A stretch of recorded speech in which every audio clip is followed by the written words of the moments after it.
What happens when you mix Godzilla, Mutos, and Bryan Cranston? A movie that is loved, hated, and everything in between. It's like your parents' relationship. I love this movie, but it definitely has some problems. A quick summary of the film in case you haven't seen it in a while or somehow watching this video and never have seen the movie before like a psychopath. Here you go. It starts out in Japan where we see Bryan Cranston selling meth. Oh, wait, wrong script. He's a power plant worker. Yes, that's what he does. Shit be acting up with the reactors and the place gets bent. And wife lady, I don't really know her name, dies. R.I.P. End of that, we skip to 15 years in the future already and see that little dumbass kid turned into Aaron Taylor Johnson's, aka Ford Mustang. He military and he go home to see my wife. The brother-sister duo of Wanda and Quicksilver, and they be having a family reunion, Alabama style. God damn, Elizabeth Olsen is hot. That's all I'm saying. I'd fold instantly, no questions asked, go directly to jail, do not pass go, do not collect $200. I just want to put that out there in case somehow she's listening. Okay. So after that, bails out his papa out of jail, and he's definitely been smoking that Walter White pack because he loony as hell. Next morning, they get on that magic school bus to find the truth. Damn, 15 years has done a number on the quarantine zone. Just imagine what 2 weeks could do to flatten the curve. The radiation in this place should be lethal, but there's nothing. Government's been lying to us? What? No way. Imagine the government lying to us? All that drug dealing finally caught up to him, eh? Alright, now it's time for the heart-beating rock. Joel has a breakdown in the fish tank, but he's still spitting facts that big government scientists didn't even know, but it'd be too late. Then they try to kill Rocky, but Rocky's tough. Also turns out Rocky isn't a rock, but a moth bitch. They should have put a whole bunch of mothballs around the power plant and it would have solved all the problems. Movie over, but no. Moth fly away and government lies again. Movie then decides that they cannot afford to keep paying Bryan Cranston, so he just dies to save the budget for all the big monster fights that are going to happen later in the movie, right? Right? We then get a whole bunch of lore. Ford Mustang is trying to get back home as he is useless for Monarch anymore, and this dumbass kid gets on a train without his parents. Like, parenting not even once. Just got word of a missing Russian sub in the North Pacific. Missing a submarine? Bro, how does one lose a fucking submarine? Jeez. Oh, well, apparently the U.S. Navy has actually lost 2 subs before. Moving on. Horny Muto found the hub. 55 minutes in, we finally get Godzilla, and he immediately kills 1,000 people in the tsunami, unlike Godzilla vs. Kong, where he somehow only killed 8. Easily the sickest Godzilla intro. In trying to figure out where the next monster fight is going to be, they just so happen to remember the other egg. Where you put all your nuclear waste. Wow, couldn't have put the egg in a worse location, could you? It's like overeating every day, and then trying to fit into a Toyota Camry. Vegas gets fucked harder than Angela White. Alright, plan to kill the Mutos is to drop a nuke for the 3rd time on someone from Japan, and they decide to use a train to transport the nuke because planes crash. Muto like nuke, put nuke on ground, bring nuke closer to Muto, Muto eat nuke. What? How could this be? Man, and now even this flightless moth has got filled up. Damn, I gotta get outside more. Oh, okay, so now we're flying the nuke to San Francisco is okay. Let's make that make sense, yeah. Godzilla makes his actual grand appearance and pulls up on them hose. Like, what up? I got a big cock. We then get part 2 and a bunch of other chaos. And Mothboy lays pipe. Ford feels like jumping out of a plane.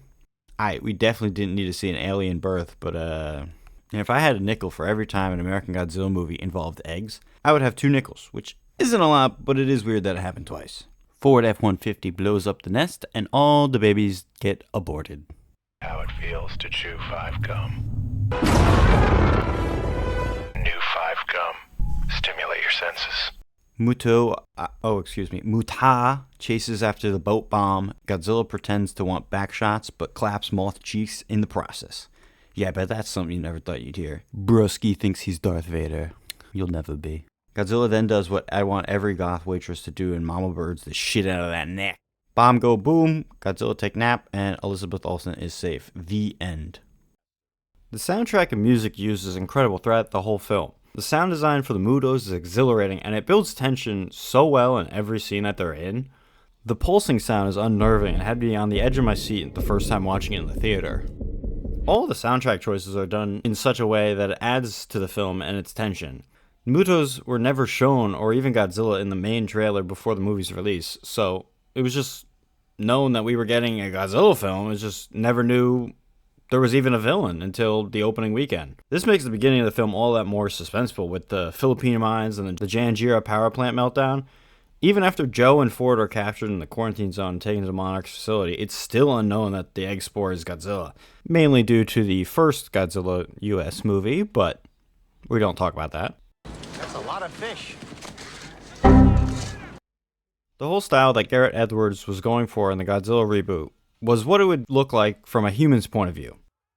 Other films like Cloverfield have been shot like this, and it enhances the feeling of scale. It really puts into perspective how large these creatures are compared to us, and the supernatural element of them being monsters is captured by this. While Cloverfield is shot from a character in the movie holding a camera, Godzilla is shot following forward, but all the angles are used at human height.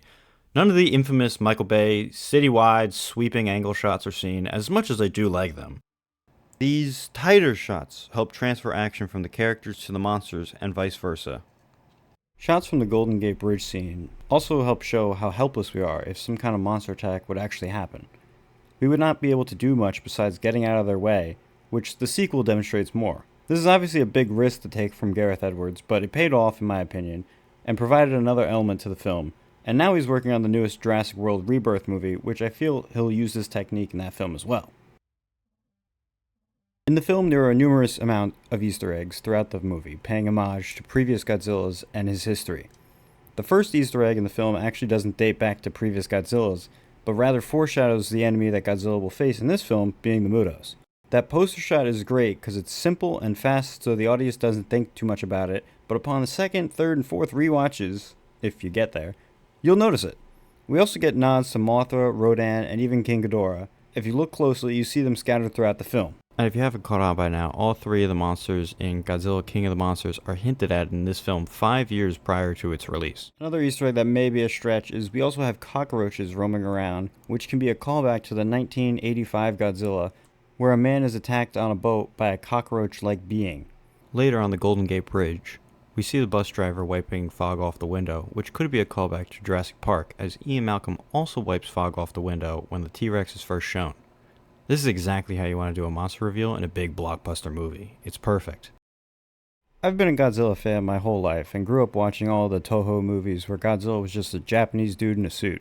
Since then, the technology has advanced, so now we have higher quality movies, and in the 2014 Legendary released this Godzilla film. I still remember finding the trailers on YouTube for this movie and not knowing if it was real or not.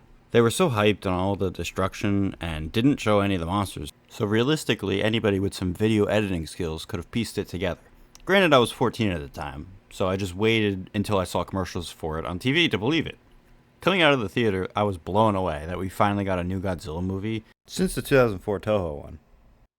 As time has passed, I've rewatched it about 30 or more times at least, and can see some of the flaws, but I still enjoy it nonetheless. Reviews for it were pretty solid in the 70% range, with critics and viewers both agreeing. As more of a hardcore fan, I know this movie has some issues, but as someone who grew up watching this,